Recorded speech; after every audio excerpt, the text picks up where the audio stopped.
Good morning students. आज मैं आप लोगों को आपके जो 13 चैप्टर हैं पंच परमेश्वर, उसमें मैंने आप लोगों को पेज नंबर 74 तक कंप्लीट करा दिया था, जिसमें यहाँ तक हुआ था कि जो समझू साहू से अलगू अपने पैसे मांगने जाते हैं, बैल का दाम मांगने जाते हैं, तो समझू साहू जो है उनको मना कर देता है पैसे देने से और अंट संट बोलने लगता है उनको, क्योंकि जो उनका बैल था, एक जोड़े का जो दूसरा बैल था वो भी मर चुका था, क्योंकि समझू साहू ने उससे बहुत ही काम लिया था, बहुत ही मेहनत करवाता था और ढंग से चारा वारा नहीं देता था खाने के लिए। तो आज मैं उसके आगे पढ़ रही हूँ, आप लोग ध्यान से देखेंगे और सुनेंगे। चौधरी के अशुभ चिंतकों की कमी ना थी।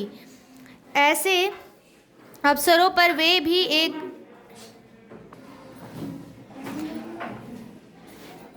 एकत्र हो जाते और साहू जी के बराने की पुष्टि करते, परंतु 150 रुपये से इस तरह हाथ धो लेना आसान न था। एक बार वह भी गर्म हो पड़े। साहू जी बिगड़कर लाठी ढूंढने घर चले गए। अब साहुआइन ने मैदान लिया।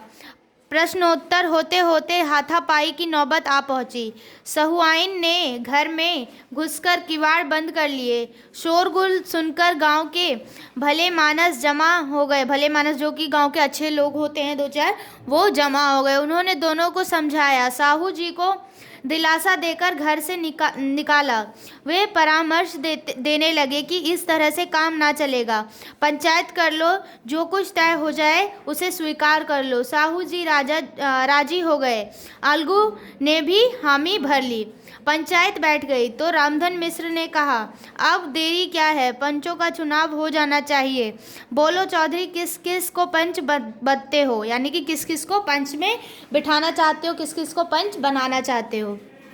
अलगू ने दीन भाव से कहा, समझू साहू ही चुन ले।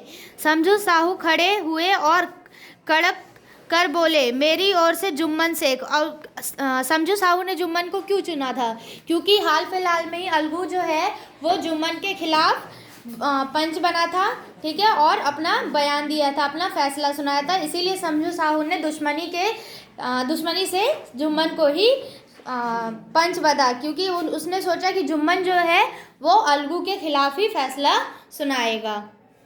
जुम्मन का नाम सुनते ही अलगू चौधरी का कलेजा धक धक करने लगा, मानो किसी ने अचानक थप्पड़ मार दिया हो। रामधन अलगू के मित्र थे, वह बात तो ताड़ गए। पूछा, क्यों चौधरी, तुम्हें कोई उज्र तो नहीं? चौधरी निराश होकर कहा, नहीं, मुझे क्या उज्र होगा। जुम्मन शेख के मन में सरपंच का उच्च स्थान ग्रहण करते ही जिम्मेदारी का भाव पैदा हुआ। उसने सोचा, मैं इस वक्त न्याय और धर्म के सर्वोच्च आसन पर बैठा हूँ। मेरे मुंह से इस समय जो कुछ निकलेगा वह देववाणी के सदृश है, और देववाणी में मेरे मनोविकारों का समावेश कदापि नहीं होना चाहिए। मुझे सत्य से जौ भर भी टलना उचित नहीं। पंचों ने दोनों पक्षों से सवाल जवाब करना शुरू कर दिया। बहुत देर तक दोनों दल अपने अपने पक्ष का समर्थन करते रहे। इस विषय में तो सब सहमत थे कि समझू को बैल का मूल्य देना चाहिए, परंतु दो महाशय इस कारण रियायत करना चाहते थे कि बैल के मर जाने समझू को हानि हुई। इसके प्रतिकूल दो सदस्य मूल दिलाने के अतिरिक्त समझू को दंड भी देना चाहते थे, जिससे फिर से किसी को पशुओं के साथ ऐसी निर्दयता करने का साहस ना हो। अंत में जुम्मन ने फैसला सुनाया, अलगू चौधरी और समझू साहू, पंचों ने तुम्हारे मामले पर अच्छी तरह विचार किया। समझू को उचित है कि बैल का पूरा दाम दे। जिस वक्त उन्होंने बैल लिया उसे कोई बीमारी ना थी। अगर उसी समय दाम दे दिए जाते तो आज समझू उसे फेर लेने का आग्रह ना करते। बैल की मृत्यु केवल इस कारण हुई है कि उसे बड़ा कठिन परिश्रम लिया गया और उसके दाने चारे का कोई अच्छा प्रबंध ना किया गया।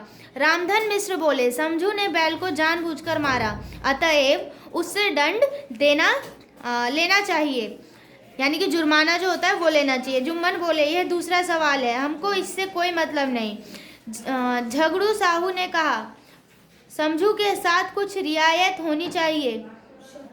जुम्मन बोले, यह अलगू चौधरी की इच्छा पर निर्भर है, वह रियायत करे तो उनकी भलमसी।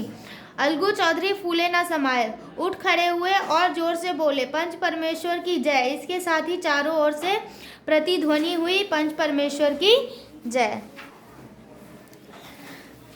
प्रत्येक मनुष्य जुम्मन की नीति को सराहता था। इसे कहते हैं न्याय। यह मनुष्य का काम नहीं, पंच में परमेश्वर निवास करते हैं, यह उन्हीं की महिमा है। पंच के सामने खोटे को कौन खड़ा कर सकता है।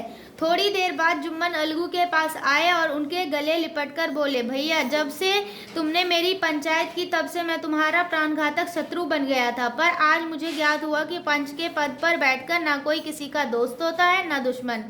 न्याय के सिवा उसे और कुछ नहीं सूझता। आज मुझे विश्वास हो गया कि पंच की जबान से खुदा बोलता है। अलगू रोने लगे। इस पानी से दोनों के दिलों का मैल धुल गया। मित्रता की मुरझाई हुई लता फिर से हरी हो गई। अर्थात जो मित्रता दुश्मनी में बदल रही थी, उनकी मित्रता फिर से हो गई।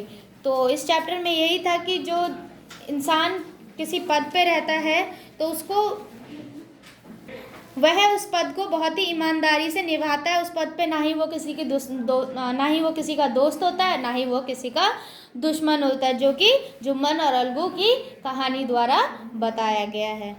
तो आप लोगों का ये चैप्टर कंप्लीट होता है। आप लोग उसको रीडिंग करेंगे अच्छे से, इसके वर्ड मीनिंग अपनी कॉपी में नोट करेंगे। नेक्स्ट डे मैं आप लोगों को इसका एक्सरसाइज सेंड करती हूँ।